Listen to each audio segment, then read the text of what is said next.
সম্মানিত উপস্থিতি, আমরা যে রমজান মাসে সিয়াম সাধনা করি, রোজা রাখি,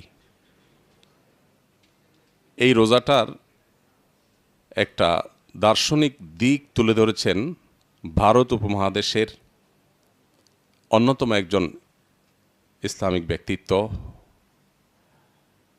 মুসলিম বিশ্বের নোবেল খ্যাত কিং ফয়সাল অ্যাওয়ার্ড পুরস্কারপ্রাপ্ত হাতে গোনা 2-3 জন মানুষের একজন এই উপমহাদেশের সৈয়দ আবুল হাসান আলী আন-নাদবী রহমতুল্লাহ আলাই, যার নাম হয়তো অনেকে আপনারা শুনেছেন। যার লেখা বই মাজা খাসিরাল আলাম বিইনহিতাতিল মুসলিমিন, মুসলমানদের পতনে বিশ্বের কি ক্ষতি হলো, মুসলিমরা যে আজ পৃথিবীর ড্রাইভিং সিটে নেই এর কারণে পৃথিবীর কি ক্ষতি হলো, পৃথিবীর মানুষের কি ক্ষতি হলো, এই বিষয়ে যে বইটি তিনি লিখেছেন মাত্র 18 বছর বয়সে।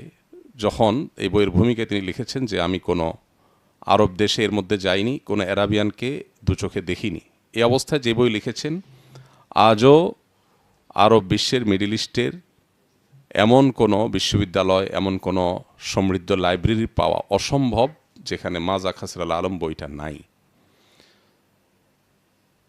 সৌদি আরব সহ বেশ কয়েকটা দেশে আমি প্রত্যক্ষ করেছি বিভিন্ন মিনিস্ট্রি, কয়েকটা মন্ত্রণালয় কম্পিটিশন করে এই বইটার লক্ষ লক্ষ কপি ছাপার ব্যবস্থা করে, শুধু মুসলিমদের ঘুমন্ত বিবেককে জাগাবার জন্য। এই কালজয়ী গ্রন্থসহ বহু কালজয়ী গ্রন্থের রচয়িতা সৈয়দ আবুল হাসান আলী নদবী রহমতুল্লাহ আলাই, তিনি আমরা যে সিয়াম সাধনা করি, আমরা যে রোজা রাখি, এই রোজার একটা দার্শনিক দিক তুলে ধরেছেন। তিনি বলেছেন যে আমরা যে রোজা রাখি, এই রোজাটা মূলত আকার এবং আয়তনে ছোট ফরম্যাটের একটা রোজা, মাত্র 12 থেকে 14, 16, 17 ঘন্টা কম বেশি এই সময়ের রোজা। আমাদের জীবনে আরেকটা রোজা আছে, যেই রোজাটা আকার এবং আয়তনে এর চাইতে অনেক বড়।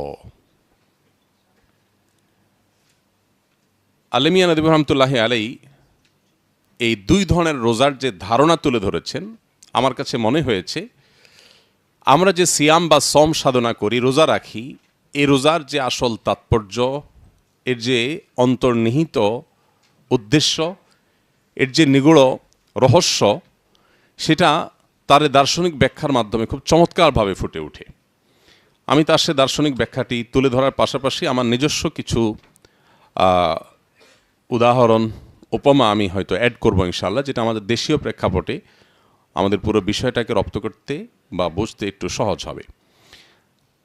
আলিমিয়া নদবী রহমতুল্লাহ আলাই বলেছেন যে আমরা যে রমজানের রোজা রাখি, এটা হলো আমাদের জীবনের একটা ছোট ফরম্যাটের রোজা, গুরুত্বের বিচারে ছোট না, আয়তনের বিচারে আকারে ছোট। আর আরেকটা রোজা আছে আমাদের জীবনে, সেটা হলো আকারে সবচেয়ে বড়, সেই রোজাটার নাম হলো জীবনের রোজা। রমজানের রোজা আর জীবনের রোজার মধ্যে প্রায় সব দিক থেকে মিল আছে।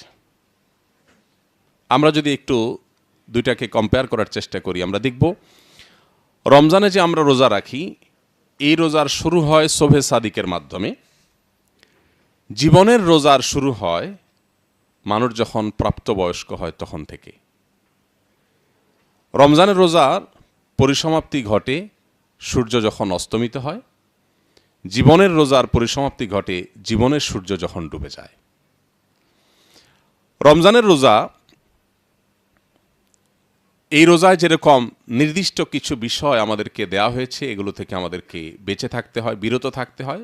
রমজানের রোজা যেরকম বিরত থাকার অপর নাম, জীবনের রোজাটাও বিশেষ কিছু আল্লাহর হুদুদ আছে কোরআনে, যেটাকে বারবার করে আল্লাহ বলেছেন ওয়াতিলকা হুদুদুল্লাহ ফালা তা'তাদুহা, এগুলো আল্লাহর সীমানা।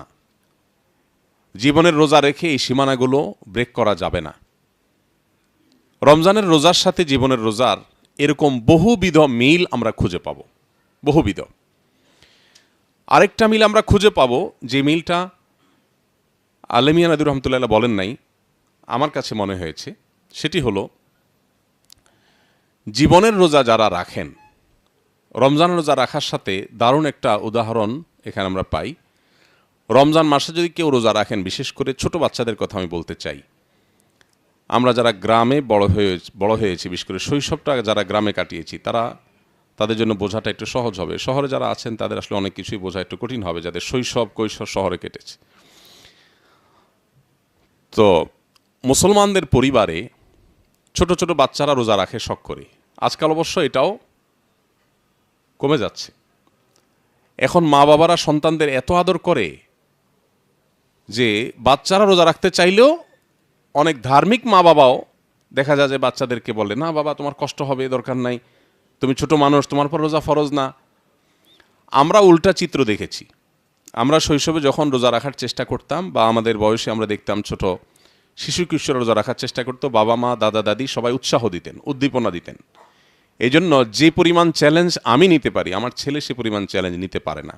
আমি যে পরিমাণ স্ট্রাগল করতে পারি সকাল থেকে বিকাল পর্যন্ত, 24 ঘন্টার ভিতরে 2 ঘন্টা ঘুমেও যে আমি কাজ করতে পারি, দৌড়াইতে পারি, আমার ছেলে মেয়েরা সেটা পারে না। কারণ তারা সে স্ট্রাগল করে বড় হয়নি আসলে। তো যে কথা বলছিলাম, যে ছোটবেলায় বাচ্চারা যখন রোজা রাখে, মুসলিম পরিবারে বাবা মা দাদা দাদি বড় ভাই বড় বোন সবাই ছোটদেরকে স্নেহ করেন, রোজা রাখতে সাহায্য করেন। আমরা যদি একটা চিত্র কল্পনা করি, একটা পরিবারে 2টা ছেলে, ধরা যাক একজনের বয়স 10, আরেকজনের বয়স 12 কি 13। এই 2 ভাই একসাথে রমজান মাসে রোজা রেখেছে। রোজা রাখার পর সব ছেলে মেয়ে তো আর একরকম ধৈর্য বা একরকম সংযমের হয় না।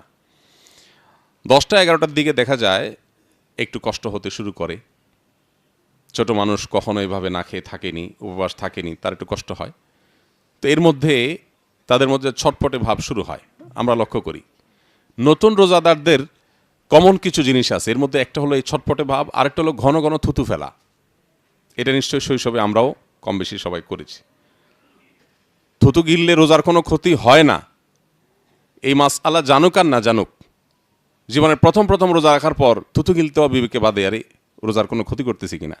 এই জন্য পোলাপান দেখবেন যে রোজা রাখার পর ঘন ঘন বেসিনে যায়, ঘন ঘন থুতু ফেলে। তো আরেকটা চিত্র বাচ্চাদের রোজা রাখার পর দেখা যায়, সেটা হলো এই যে 10টা 11টা 12টা এই সময়গুলো যখন আসে, তখন তারা বেশ প্রথম কষ্টের চোটে ছটপট করতে থাকে। এই ছটপটে ভাবের পর ওই যে 10 বছর আর 13 বছরের 2 ভাই রোজা রেখেছে, তাদের একজন আর কোনোভাবে সে রোজা কন্টিনিউ করবে না, তার কষ্ট সহ্য হচ্ছে না, সে রোজা ভেঙে ফেলবে। সে যখন রোজা ভাঙতে চায়, বাবা মা প্যারেন্টস দাদা দাদি সবাই তাকে বোঝানোর চেষ্টা করেন, কিন্তু যতই বোঝানোর চেষ্টা করেন যে একটু অধৈর্যশীল হয়, সে বলে না আমি কোনোভাবে রাখবো না, আমি আরেকদিন রাখবো। সে হয়তো রোজা ভাঙার ডিসিশনে অটল থাকে। আরেকজন মুখটা ফ্যাকাশে হয়ে যায়, শুকিয়ে যায়, সে কিন্তু রোজাটা ভাঙে না, রাখে। এবার আমরা একটু দেখব এই 2 জনের মধ্যে যে ভাই রোজা ভেঙেছে আর যে ভাঙেনি, এই 2 জনের কার পরিণতি কি হয়, কার ভাগ্যে কি জোটে। এবার আপনাদের কাছে প্রশ্ন থাকবে, সকাল 10টা 11টার দিকে যদি কোনো মুসলমান ফ্যামিলিতে কোনো নতুন রোজাদার রোজা ভাঙে, তো ডেফিনেটলি রোজা ভাঙার ফলে সে একটু খাওয়ার আনন্দ পাবে, তৃষ্ণা মিটাবার আনন্দ পাবে, তৃপ্তি পাবে। কিন্তু সেটা কি দিয়ে? মুসলমানদের ঘরে রমজান মাসে সকাল 10টা 11টার দিকে যে খাবার থাকে, সে খাবারের কোয়ালিটি কি থাকে? ধরেন ভাত যেগুলো থাকে নিশ্চয়ই হয় পান্তা না হয় বাসি, আর তরকারি যেগুলো থাকে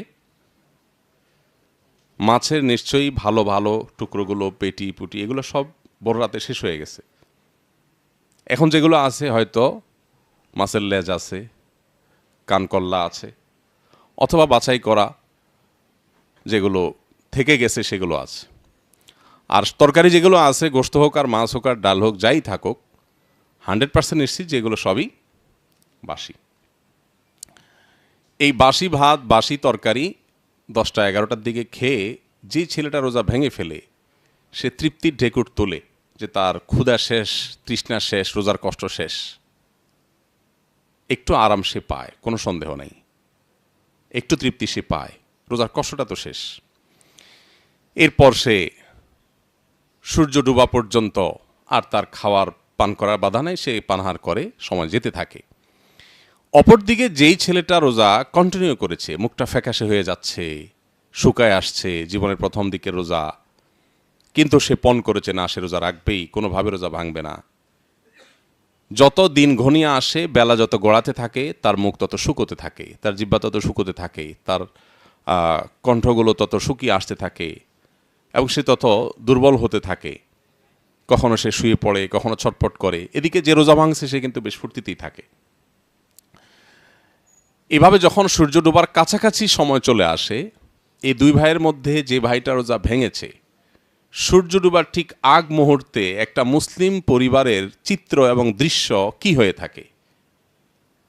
দস্তরখান বা ডাইনিং টেবিলে ইফতারের বিভিন্ন আইটেমগুলো সুন্দর করে সাজতে থাকে, আর মা, বোন, বাসার মেয়েরা, ছেলেরা সবাই মিলে ইফতারির সে ডালা সাজানোর জন্য ব্যস্ত থাকেন। যে ছেলেটা রোজা রেখেছিল, ঠিক ইফতারের আগ মুহূর্তে সূর্য ডুবার আর 10-20-25 মিনিট বাকি আছে, দাদা দাদি, মা বাবা, ভাই বোন সবাই যখন বসে, আমি গ্রামের চিত্রের কথা বলছি, কিন্তু আমি আগেই বলেছি গ্রামীণ চিত্র, শহরের মানুষ সব কিছু উপলব্ধি করতে পারে না আসলে।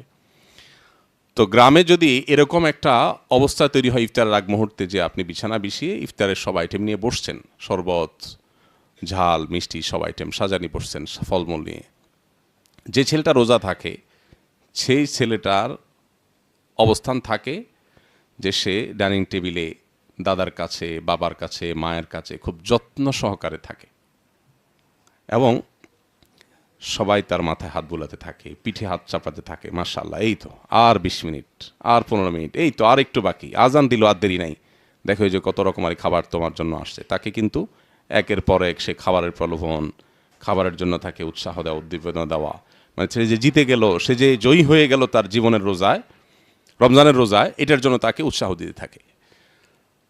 আর যেই ছেলেটা রোজা ভেঙে ফেলছিল 10টা-11টার দিকে, ওর অবস্থা কি হয় বলেন তো একটু? আমরা কেউ কি একটু কল্পনা করতে পারি কি হতে পারে গ্রামীণ মুসলিম পরিবারে? ও যদি ইফতারির এই ডাইনিং টেবিল বা ইফতারের বিছানা বা দস্তরখানার কাছাকাছিও ঘেঁষে, দেখা যায় যে কখনো হয় মা দিছে ধমক, তুই এখানে কি করস, তোর না বলছি বাবুরে রাখার জন্য, বেচারা দৌড় দিয়ে যায় বাবুর কাছে। আবার হয়তো কিছুক্ষণ বাবুরে রেখে সান্ত্বনা দিয়ে আবার আসছে, আরে এত সব খাবার গ্রানের সব মোহিত হয়ে গেছে। এবার বাপে দেয় ধমক, তোর না বলছি যে মোমবাতি নিয়ে আসার জন্য দোকান থেকে, তো এখানে কি করস। আবার হয়তো আরেক বোনে ধমক দিছে যে তোমার বলছি না যে মোরগগুলো ধরো খোয়াড়ে, তোমার বলছি অমুক কাজটা করো, এই তাড়াতাড়ি করে চামচটা নিয়ে আসো। এই বেচারা দৌড়ের উপরে থাকে। আর যে রোজা রাখছে কষ্ট করে, তার রাখতে কষ্ট হয়েছে, কিন্তু ইফতারের আগ মুহূর্তে সে যে আদরটা পায়, সে যে যত্নটা পায়, সেই যত্নকে পৃথিবীর কোনো কিছুর সাথে তুলনা করে কখনো বোঝানো যাবে না। ইফতারের আগ মুহূর্তে আমরা সবাই কিন্তু একটা আনন্দ পাই, নিশ্চয়ই আমরা লক্ষ্য করি, তাই না?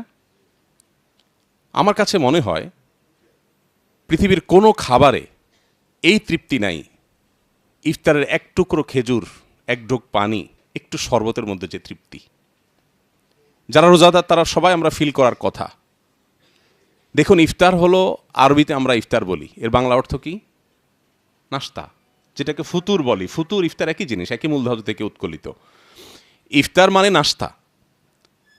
সারা বছর আমরা রাতভর না খেয়ে থেকে সকালে নাস্তা খাই, আর রোজা রেখে দিনভর না খেয়ে থেকে ব্রেকফাস্ট করি। এটাই একই জিনিস, শুধু টাইমটা চেঞ্জ হয়েছে। পার্থক্য আরেকটা আছে, সেটা হলো সাধারণ নাস্তা একটা মোবাহ কাজ, জায়েজ কাজ, কেউ খাইলে সওয়াব নাই, না খাইলে গুনাহ নাই, বৈধ একটা কাজ। কিন্তু রোজা রেখে ইফতার করলে সেটা শুধু বৈধ কাজ না, সেটা একটা সুন্নাহ, এর ফলশ্রুতিতে একটা সওয়াব পাবে বান্দা। সবচেয়ে বড় পার্থক্যের জায়গাটা হলো, নাস্তা যদি আপনি কোনো বুফেও করেন, 20-50 আইটেমও যদি আপনার সামনে উপস্থিত থাকে, নিশ্চয়ই আপনি অনুভব করবেন ইফতারের সামান্য সাদামাঠা আয়োজনও সামনে নিয়ে যে আপনি বসে থাকেন, সূর্য ডুবার জন্য অপেক্ষা করেন, এই যে আনন্দ, এই যে আপনার অবর্ণনীয় তৃপ্তি, এই যে আপনার জান্নাতি এক স্বাদ, এই স্বাদ পৃথিবীর কোনো খাবারে নাই। আর এই কথাটা কি নবী করিম সাল্লাল্লাহু আলাইহি ওয়াসাল্লাম তাঁর ভাষায় বলেছেন, লিসাইমি ফারহাতান, ফারহাতুন ইনদা ফিতরিহি ওয়া ফারহাতুন ইনদা লিকাই রাব্বি। রোজাদারকে আল্লাহ তাআলা দুটি আনন্দ দেন, তার একটি হলো ইফতারের সময়, আরেকটি হলো আল্লাহর সাথে সাক্ষাতের সময়। এই ইফতারের সময়, এটার আবার দুইটা ব্যাখ্যা। একটা হলো প্রতিদিনের প্রাত্যহিক ইফতারের সময়, আরেকটা ব্যাখ্যা হলো ঈদের সময়, সেটা হলো পুরো রমজানের ইফতার। ঈদের মধ্যে আল্লাহ যে আনন্দ রেখেছেন, সে আনন্দ অন্য কোনো আনন্দে বা উৎসবে নেই। ইফতারের মধ্যে যেটা আছে সেটাও কোথাও নেই। তো যেই ছেলেটা রোজা সম্পন্ন করে, সে কিন্তু ইফতারের সময় এই পরম আনন্দটা অন্য রোজাদারদের চাইতে একটু বেশিই পায়, কারণ সবাই তাকে আদর করে। আজান হয়ে গেছে, সাথে সাথে কেউ তাকে খেজুর এগিয়ে দিচ্ছেন, কেউ তাকে হয়তো শরবতটা আগায় দিচ্ছেন, কেউ হয়তো ফল আগায় দিচ্ছেন, মা হয়তো আরেকটা আগায় দিচ্ছেন, বোন আগায় দিচ্ছেন। তাকে খাওয়াতে খাওয়াতে সবাই বিদিশা, এমন একটা অবস্থা। আর যে ছেলেটা রোজা ভেঙে ফেলেছে, সে কিন্তু দৌড়ের উপরে, সেও খায়, সেও পায় ইফতার, কিন্তু সেটা হলো সেকেন্ড ইনিংসে। আমাদের ইফতারের দুইটা ইনিংস থাকে সাধারণত। আমরা ইফতারের একটা ইনিংস শেষ করে, এটা আমাদের আব্দুল্লাহ সাইফুল্লাহ ভাইয়ের ভাষা, ইনিংসের এই আইডিয়াটা, যে ইফতারের এক দফা আমরা খেয়ে এরপরে আমরা যাই মাগরিবের নামাজে, ইনিংস ঘোষণা দিয়া, এরপর নামাজ পড়ে এসে আমরা সেকেন্ড ইনিংস ওপেন করি। তো যারা রোজা ভাঙে, এরা সাধারণত সেকেন্ড ইনিংসের কিছু পায়। এই বেচারা সকালে যে 10টা-11টার দিকে রোজা ভাঙে খাইছে, সেগুলোও খাইছে বাসি, আর এখন যেগুলো খায় সেগুলো থাকে বাসি না হইলেও বাছা। সন্দেহ আছে কোনো? এই উদাহরণটা টানলাম যে জন্য, সেটা হলো আমরা যে বলেছি আমরা রোজা রাখি, যে এই রোজাগুলো আয়তনে আকারে ছোট রোজা, বড় রোজার ব্যাপারে আমাদেরকে প্রশিক্ষিত করে এই ছোট রোজা, জীবনের রোজা রাখতে আমাদেরকে সাহায্য করে এই ছোট রোজা। রমজানের এই রোজা যেটা আয়তনে ছোট, আকারে ছোট, এই রোজা রেখে যেরকম আমাদের অনেকগুলো বিষয় নিষিদ্ধ, সেগুলো যদি আমরা মেনে চলতে পারি, জীবনের রোজাকে যদি আমরা অক্ষুণ্ণ রাখতে পারি, অটুট রাখতে পারি, তাহলে তার সুফল কি হতে পারে, ওই গ্রামের দুই ভাইয়ের রোজার উদাহরণ থেকে সেটা আমি বোঝাবার চেষ্টা করেছি। এবার আসুন কোরআনের সাথে মিলাই। কোরআন খুললে আমরা দেখতে পাই আল্লাহ রাব্বুল আলামিন বলেছেন, ইন্নাল্লাযীনা ক্বালু রাব্বুনাল্লাহ সুম্মা ইসতাকামু তাতানাজ্জালু আলাইহিমুল মালাইকা আল্লা তাখাফু ওয়ালা তাহজানু ওয়া আবশিরু বিল জান্নাতিল্লাতী কুনতুম তুআদুন। যারা জীবনের রোজাকে কমপ্লিট করে, জীবনের রোজাকে যারা ভাঙে না, ভঙ্গ হলেও সাথে সাথে আবার জোড়া দিয়ে দেয়, এটা একটা পার্থক্য। রমজান রোজার সাথে জীবন রোজার একটাই পার্থক্য বলতে পারি, সেটা হলো রমজানের রোজা ভেঙে গেলে আর জোড়া দেওয়া যায় না, কিন্তু জীবনের রোজা ভেঙে গেলে জোড়া দেওয়া যায়। কেন? কারণ জীবনের রোজার আয়তন 50, 60, 70 বছরের দীর্ঘ। এত দীর্ঘ আয়তনের রোজা রাখা মানুষের জন্য কঠিন। সেজন্য আল্লাহ রাব্বুল আলামিন সেখানে সেই রোজা ভেঙে গেলে সাথে সাথে তওবা নামক এই ইবাদতের মাধ্যমে, এই রিপেয়ারিং সিস্টেমের মাধ্যমে সেটাকে আবার জোড়া লাগাতে পারে। তো এইভাবে যদি জীবনের রোজাকে কেউ জোড়া লাগাতে লাগাতে জীবনের সূর্য ডোবা পর্যন্ত নিয়ে যায়, ওই দুই ভাইয়ের রোজাদার ভাইকে যেরকম সূর্য ডোবার আগ মুহূর্তে পরিবারের সবাই আদর কদর শুরু করেন, অভয় দেখাতে শুরু করেন, আর দেরি নাই, এই তো তোমার কষ্ট শেষ, ঠিক জীবনের সূর্য যখন মানুষের ডুবন্ত থাকে, তার আগ মুহূর্তে ওই ব্যক্তির সাথে আল্লাহর পাঠানো ফেরেশতারা কোরআনের বর্ণনা অনুযায়ী তাকে সান্ত্বনা দেন, আর দেরি নাই, লা তাখাফু ওয়ালা তাহজানু, তোমার কোনো টেনশন নাই, তোমার কোনো ভয় নাই, বহু কষ্ট করেছ, আর নেই, ও আবশিরু বিল জান্নাতিল্লাতী কুনতুম তুআদুন, জান্নাতের সুসংবাদ গ্রহণ করো। এই সে জান্নাত। কোন কোন হাদিস থেকে আমরা জানতে পারি জান্নাতি ব্যক্তির মৃত্যুর আগ মুহূর্তে জান্নাতের নেয়ামতগুলো উপস্থাপন করা হয় তার সামনে, সে দেখতে পায়, সে তখন আনন্দে আহ্লাদিত হয়ে যায়।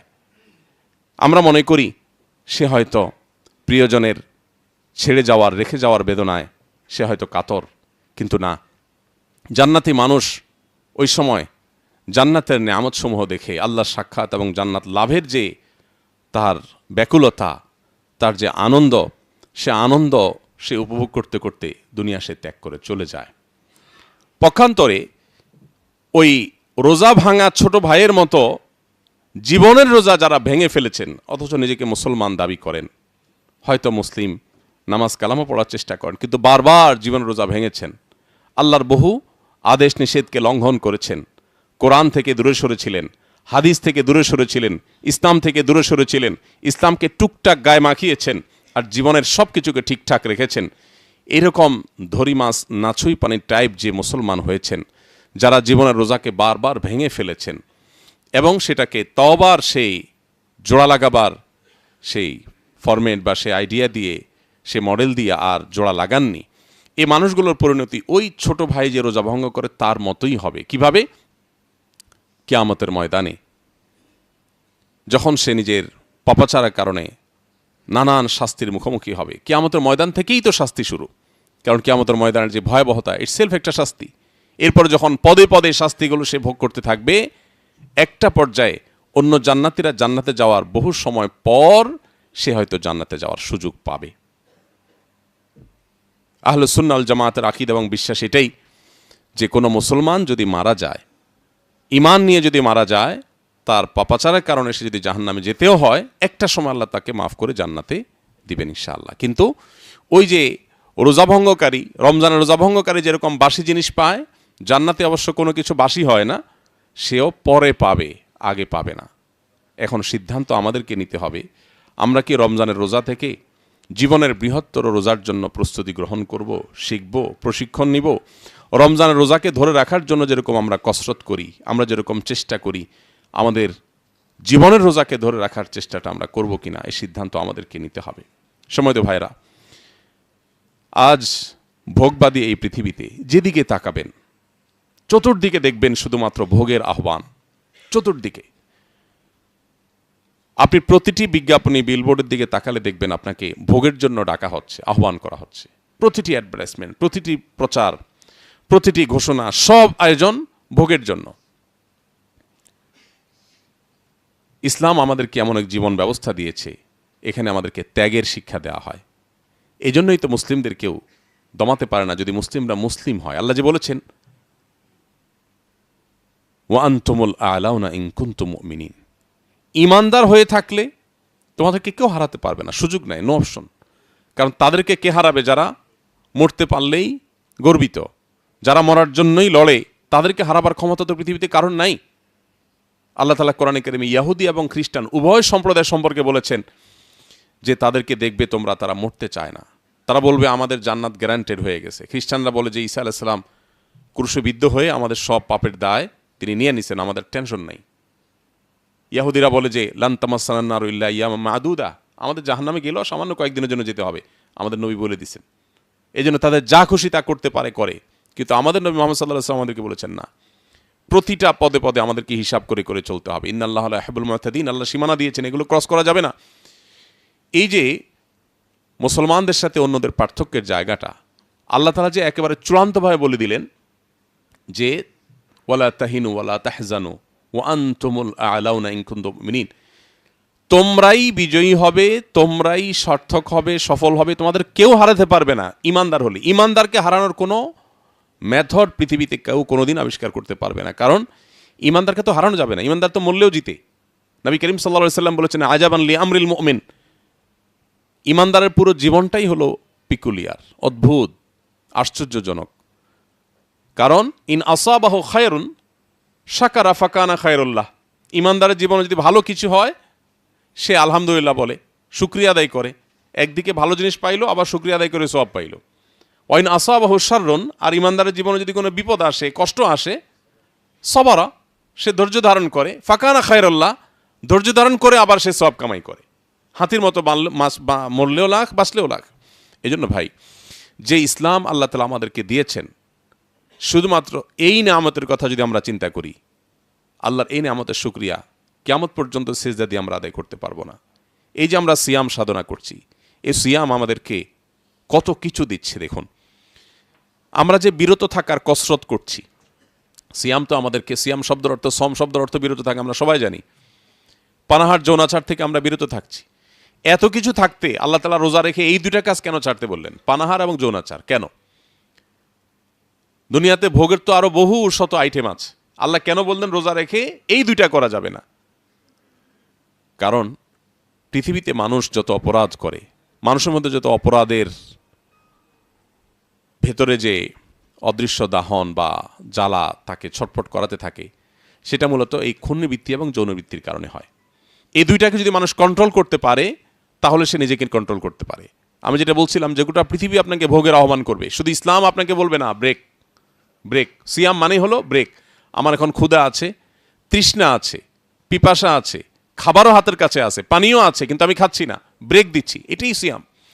তো আমার জীবনের পদে পদে যখনই কোনো কাজ আমি করতে যাব, সেখানে আল্লাহর আদেশ নিষেধ দ্বারা যদি আমি এরকম নিজেকে নিয়ন্ত্রণ করতে পারি, ব্রেক দিতে পারি, থামাতে পারি, এটাই হলো জীবনের রোজা রাখা।